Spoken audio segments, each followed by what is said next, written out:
Eu queria cumprimentar todos vocês, as autoridades, os parlamentares que aqui estão. Eu estou vendo tanto parlamentar aqui, eu não posso nem nomear, porque eu vou ficar assim, com vergonha de dizer que eu amo um mais que o outro. São 22 anos ao lado, 20 anos ao lado desses parlamentares, respeitada por todos eles. Fui serva desses parlamentares por 20 anos, mas fui parceira, fui companheira. E vou dizer uma coisa, eu posso falar, fui pastora de alguns também. O Estado é laico, mas sou terrivelmente cristã. Fui pastora de alguns. Amigas. Alguns senadores tão queridos ali, eu não vou nomear, porque eu vou perder os nomes aqui. Mas a todos os parlamentares, Senado e Câmara, onde foi a minha vida nos últimos 22 anos. Alguns parlamentares que sonharam comigo este novo tempo para o Brasil. Nos chamaram de loucos, deputados. Nos chamaram de malucos algumas vezes. Disseram que a gente vivia de utopia, de sonhos. Mas olha onde o nosso sonho nos trouxe. Num Brasil novo, num momento novo para esta nação. Obrigado, parlamentares. Obrigada a todos vocês. Cumprimento a todos vocês. Não poderia deixar também de cumprimentar a equipe de transição que caminhou comigo desde o dia que eu fui anunciada. Voluntariamente. De 9 da manhã à meia-noite, porque esse ministério ele foi construído. Ele foi uma junção de várias secretarias. Então, deu muito trabalho a gente construir toda a estrutura. Voluntários que vieram de Sergipe, do Espírito Santo, voluntários que vieram de todos os lugares do Brasil. E aqui eu quero fazer justiça a uma voluntária linda, incrível, a Desirê. A Desirê. Desirê que veio do Mato Grosso do Sul, jovem, negra, extraordinária, e que veio nos ajudar a escrever as políticas públicas para a Secretaria da Mulher, e por ter sido vista lá nos corredores, sofreu tanto na imprensa. Nosso abraço, nosso carinho a Desirê, e ela não está fora desse time, saibam disso. Quero agradecer ao presidente Bolsonaro por ter acreditado, confiado e me convidado para ser a ministra. Alguns disseram que eu não tomaria posse ontem. Oh, consegui, yes! Disseram, inclusive, que iam me matar. Não conseguiram. Estou aqui. Agradeço ao presidente Bolsonaro, mas, antes de tudo, eu agradeço a Deus por essa oportunidade. Em 2018, a Declaração Universal dos Direitos Humanos completou 70 anos. Temos muito a comemorar. No entanto, ainda temos muito no que avançar.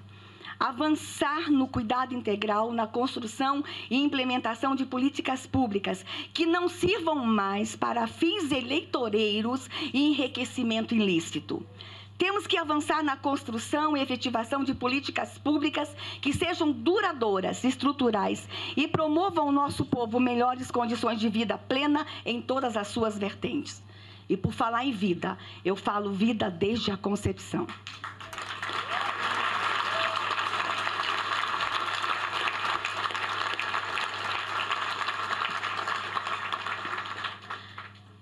Eu queria até que meu ministério, que este nosso ministério, fosse chamado Ministério da Vida e da Alegria, mas não pode.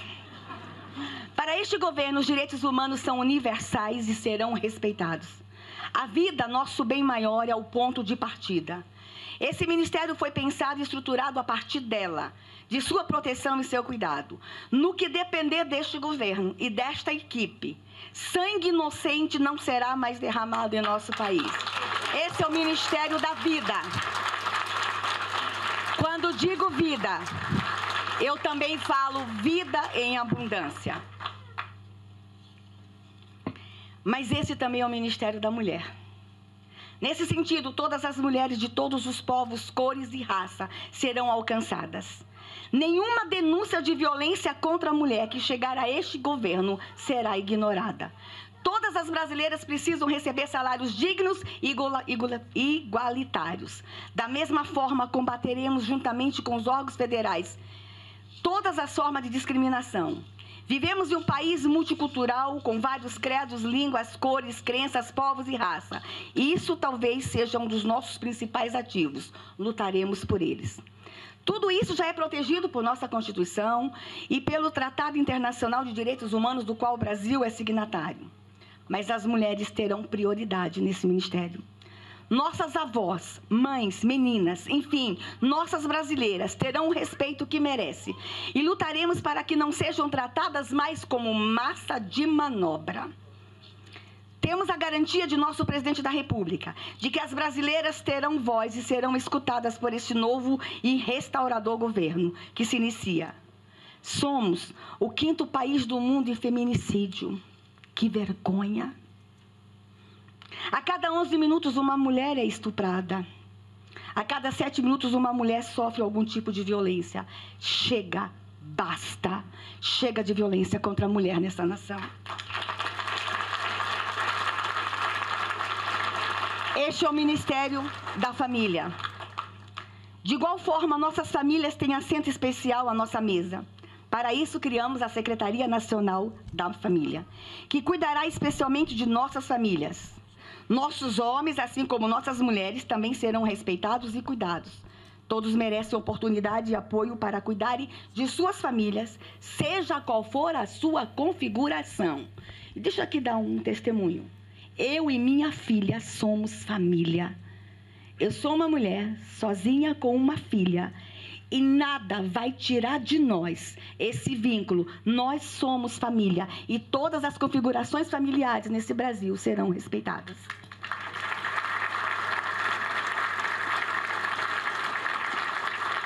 Para alcançar nossos objetivos, trabalharemos de forma especial por política de fortalecimento de vínculos familiares, inclusive por meio da solidariedade intergeracional, além da promoção de relacionamentos saudáveis entre os mais jovens e os mais velhos. Deixa eu dizer uma coisa, vocês ficam perguntando, mas que políticas públicas não são consideradas famílias? Deixa eu dar um exemplo. Nós temos no Brasil uma excelente iniciativa que é o Enem. Mas o que acontece com o Enem? O menino de 16 anos faz o Enem, passa no Enem lá no interior do Rio Grande do Sul para fazer medicina lá no Amapá. Ele é retirado do seio familiar e é levado por um estado tão longe, longe de sua família, longe do seu povo, uma cultura diferente, e é colocado num alojamento. Sabe o que está acontecendo nas universidades do Brasil? Tristeza, dor, depressão por saudade. Talvez vocês falam, mas nos países desenvolvidos isso acontece. Mas lá os pais têm dinheiro para ir visitar o filho na universidade. E o filho vai nos feriados em casa. No Brasil, esses jovens são jogados longe. Parabéns ao Enem. O Enem é uma excelente iniciativa. Mas nós não podemos mais pensar política pública que não fortaleça o vínculo familiar. E é nesse sentido que o governo Bolsonaro vem. Toda a política pública antes vai pensar, isso aqui vai estar ou não fortalecendo o vínculo familiar. Este é o Ministério da Criança e do Adolescente. Nossas meninas e os meninos estão entre os bens mais preciosos da nação. E neste governo, menina será princesa e menino será príncipe. Está dado o recado. Ninguém vai nos impedir. Deixa eu dar mais um recado. Ninguém vai nos impedir de chamar nossas meninas de princesas e nossos meninos de príncipe. No Brasil tem meninos e meninas. Vivemos em um Brasil desigual em todas as áreas. Muito foi feito, mas não é o suficiente. Há muito trabalho ainda. Nossas meninas e meninos irão brincar e não serão brinquedos. Deixa eu repetir. Criança brinca, mas não é brinquedo. Esse ministério atuará na luta contra a pedofilia e pornografia infantil, em parceria com os demais órgãos do governo. E aqui eu quero mandar um recado para os pedófilos de plantão, e para os abusadores de plantão, e para os exploradores de criança e adolescente. Atenção, senhores, a brincadeira acabou no Brasil. Bolsonaro é presidente do Brasil.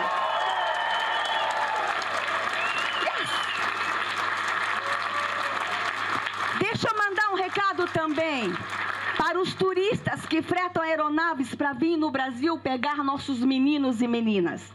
Venham para o Brasil, venham conhecer a floresta amazônica, venham na Bahia comer acarajé, vai no Rio de Janeiro, conhecer o Cristo Redentor Copacabana, Vá lá em Minas comer pão de queijo. Vai no Rio Grande do Sul comer churrasco. Mas não venha no Brasil mais pegar crianças e adolescentes, não. Porque Bolsonaro é presidente do Brasil. Um novo tempo nasce nessa nação. Seremos implacáveis com aqueles que destroem a infância das crianças brasileiras. Os abusadores, os consumidores de pornografia infantil, o crime organizado, entre outros. E aqui eu quero lembrar, Sérgio Moro é ministro do governo Bolsonaro.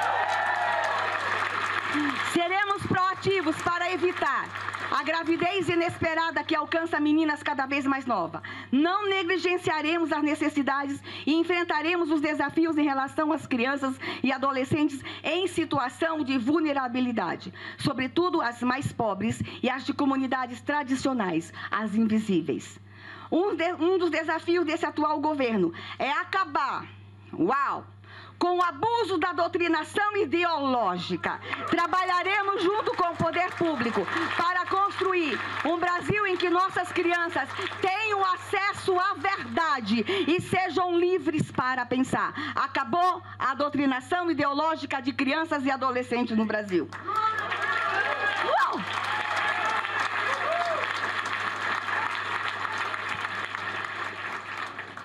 30 crianças são assassinadas por dia no Brasil.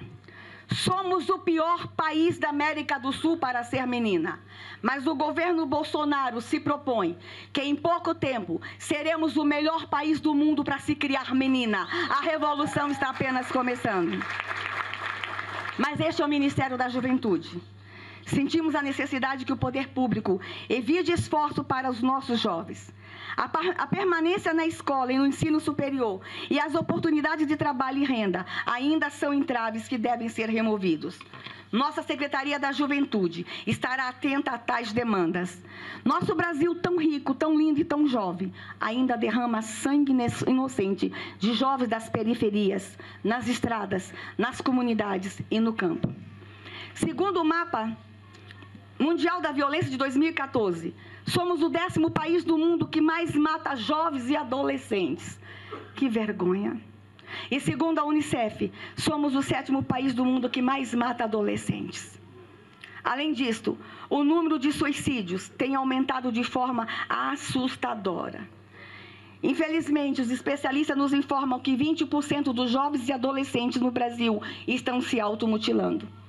Segundo a OMS, somos o 8º país do mundo em suicídios. Pais perdendo filhos cada vez mais jovens para o suicídio.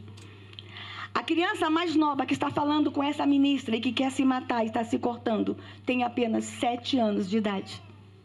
Mas já há registro no SUS de crianças de 5 anos de idade. O suicídio alcançou nas nossas crianças e adolescentes. E essa secretaria, esse ministério vai dar uma atenção especial, junto com o Ministério da Educação, junto com o Ministério da Saúde e o Ministério da Cidadania, a questão do suicídio e automutilação de crianças, jovens e adolescentes.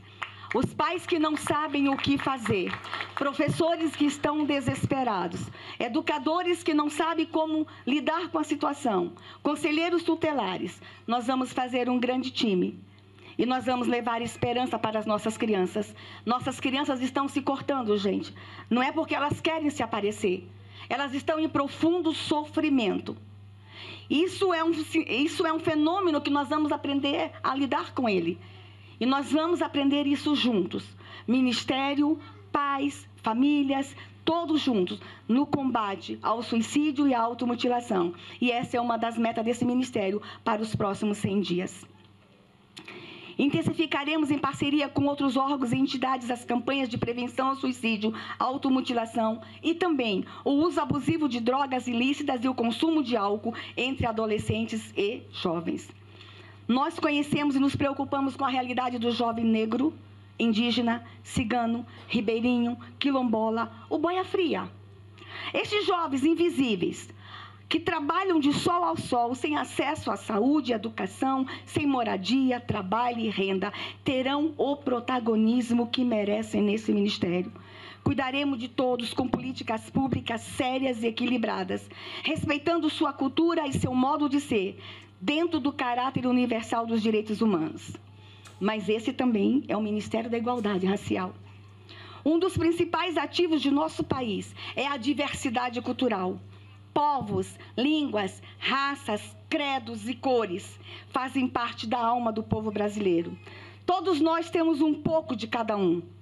Esse ministério cuidará de todos, respeitando as suas individualidades, promovendo políticas públicas equitativas que ofereçam oportunidades e proteção a todos. Gente, nós temos nessa nação 305 povos indígenas diferentes. Vocês conseguem entender a grandiosidade dessa nação? Fala-se mais de 200 línguas indígenas no Brasil. Esse país é lindo, é belo. A pluralidade cultural desta nação é o que nós temos de mais lindo para mostrar para o mundo. Nós temos 3 povos ciganos que falam 3 línguas diferentes. Somos 800 mil índios e mais de 1 milhão de ciganos. Este país é incrível, é belo e nós não vamos entregar esta nação. Essa nação é do povo brasileiro, essa nação é nossa, essa nação é de todos nós.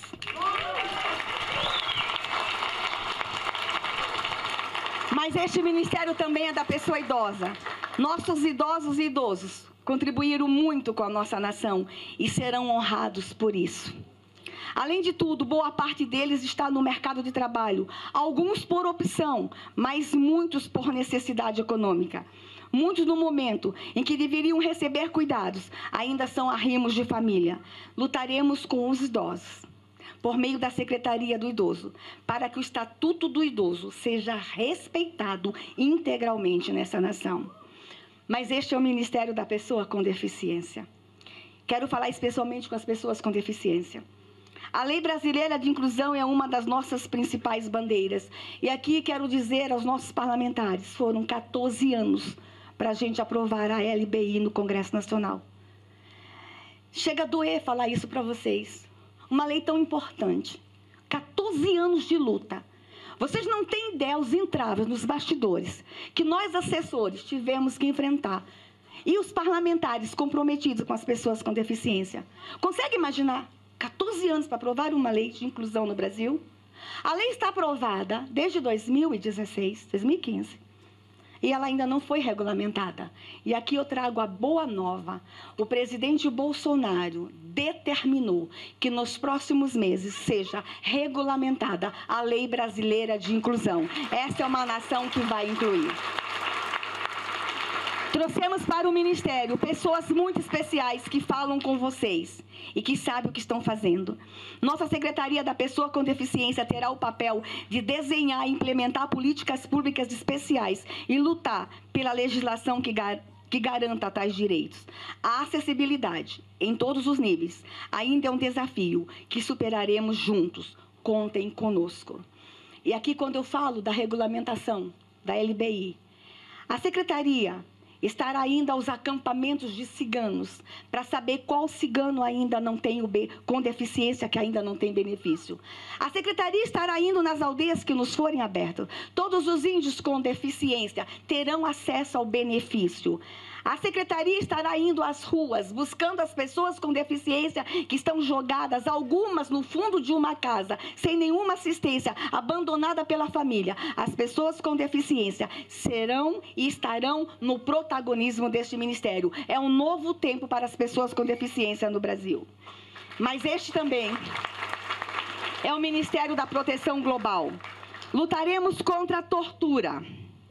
Teremos um diálogo aberto com a comunidade LGBTI. Nenhum direito conquistado pela comunidade LGBTI será violado. Combateremos o trabalho escravo. Apoiaremos as pessoas em situação de risco, o morador do semiárido, o morador de rua. Protegeremos as testemunhas ameaçadas e promoveremos a educação integral voltada aos direitos humanos. Agora eu quero falar de mim. Quero falar um pouco de mim e meu sonho para esse ministério. Sou mulher, nasci mulher, sou mãe adotiva, sou cristã. Nasci no Paraná, estudei em São Paulo, segui para o Nordeste. Morei na Bahia, Sergipe e me autodeclaro sergipana, porque Sergipe é o paraíso. Estou há mais de 20 anos em Brasília. No entanto, passei boa parte de minha luta lá no Nordeste, então eu sou nordestina. Meu coração é nordestino. Sou como muitas mulheres brasileiras. Trabalho, cuido da minha casa e da minha família. Vivi a dupla jornada, como muitas das mulheres no Brasil. Boa parte da vida tripla, durante as faculdades de pedagogia, direito e os cursos de especialização. Trago a experiência de mais de 30 anos na luta pelos direitos humanos. Já dormi na rua para proteger meninas e meninos de rua. Tem um deputado ali que me conhece desde que eu tinha 2 anos de idade. Já caminhei com os perseguidos em todas as esferas que vocês possam imaginar. Já apanhei da polícia na rua, e muito. Não era para falar isso, mas eu vou falar. Conheço de perto a luta dos povos indígenas. Sou mãe de uma menina indígena. A mais linda indígena do mundo é minha filha.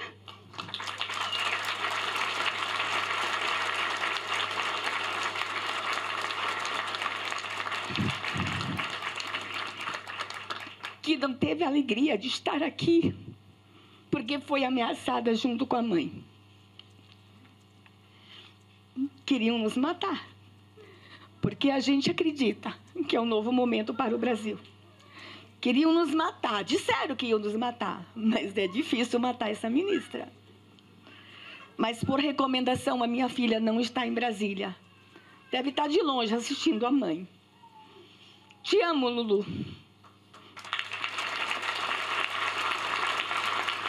Minha história.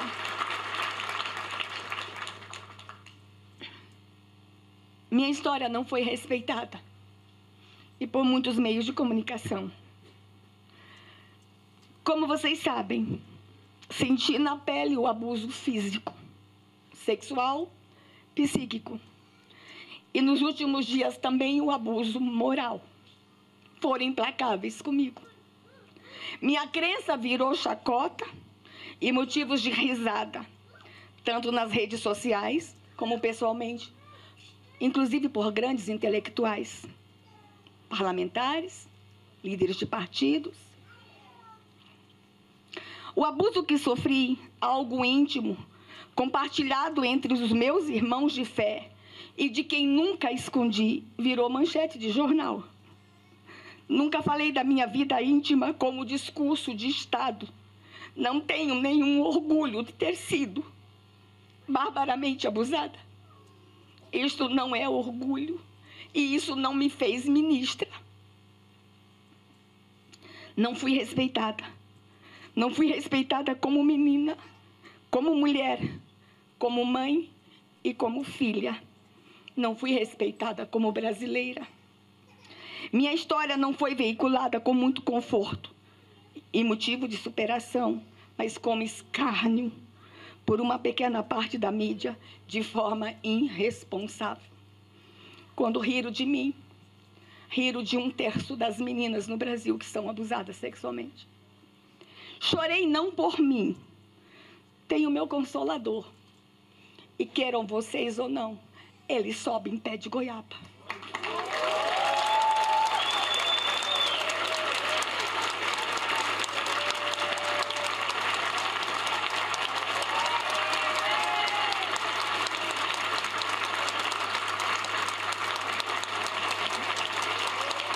Chorei.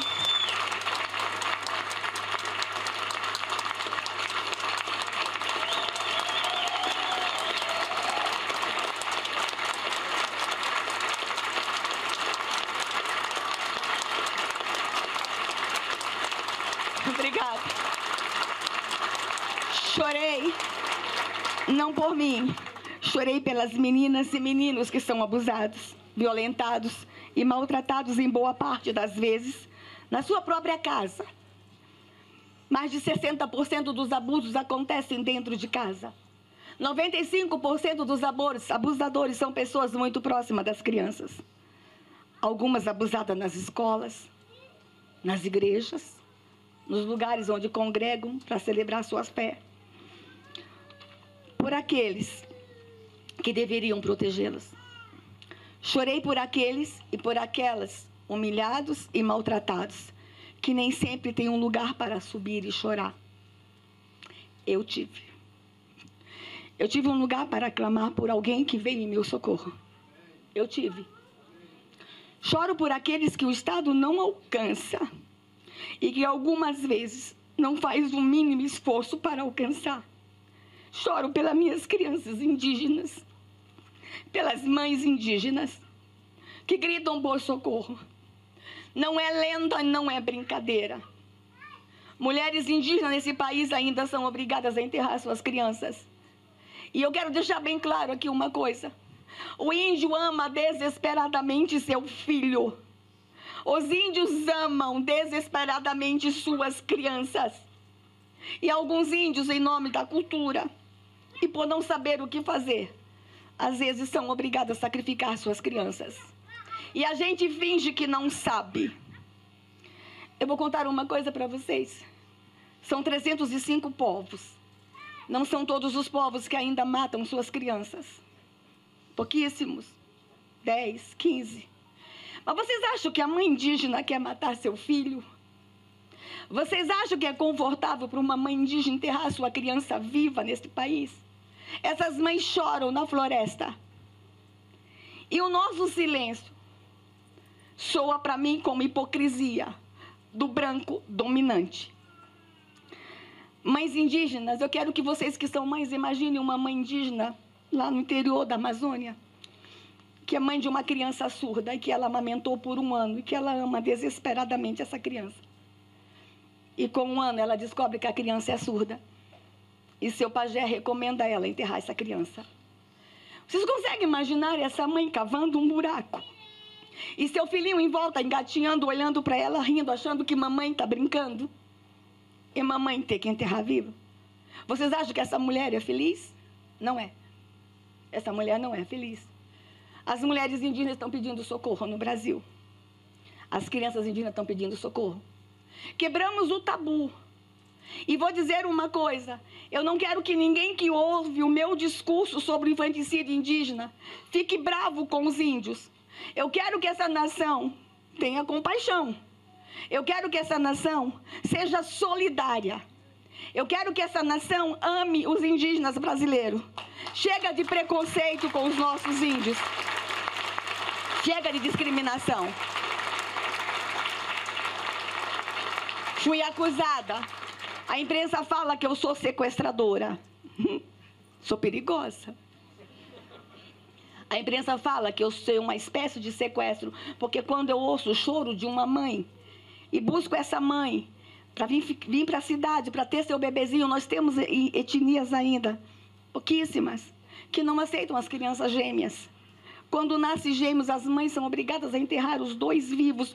Como é que a gente pode admitir em pleno 2018 que uma mãe enterre seus 2 bebezinhos gêmeos só por ser gêmeos? Perdi há 3 semanas atrás 2 menininhos com lábios leporino, fissura palatal, porque a mãe não sabia o que fazer. E nós sabemos o que fazer. Nós temos um orçamento milionário no Ministério da Saúde para alcançar essas crianças. A senhora está expondo os povos indígenas, não sou eu. Eu estava fazendo esse diálogo sozinha, eu e meu grupo, com os povos, quando nos acusaram de sequestradores. E para nos defendermos, tivemos que falar o que estávamos fazendo. Não fomos nós que trouxemos o assunto para o debate. Foi quem irresponsavelmente nos acusou de sequestradores. Essas crianças existem, essas mães existem. Eu vou encerrar dizendo uma coisa para vocês. Quando se enterra uma criança viva, as mães que estão comigo hoje em Brasília e que foram obrigadas a enterrar uma criança viva, elas contam que quando se enterra uma criança viva, ela não morre na hora. Eu tenho um menino que está comigo que ficou enterrado por 2 horas. O Brasil inteiro viu o caso de Canarana, de uma menininha que ficou enterrado por 7 horas e milagrosamente sobreviveu há menos de 6 meses atrás. As mães dizem para mim que quando se enterra uma criança viva, ela não morre na hora. Ela chora debaixo da terra. Ela chora por muito tempo antes de morrer. É o choro, ministro Osmar, que os governos anteriores não escutaram. É o choro que os presidentes anteriores da FUNAI não escutaram. É o choro que o Brasil não escutou. Mas eu vou dizer uma coisa para vocês como uma terrível cristã. É o choro que o grande Tupã escuta. E o grande Tupã ama curumim.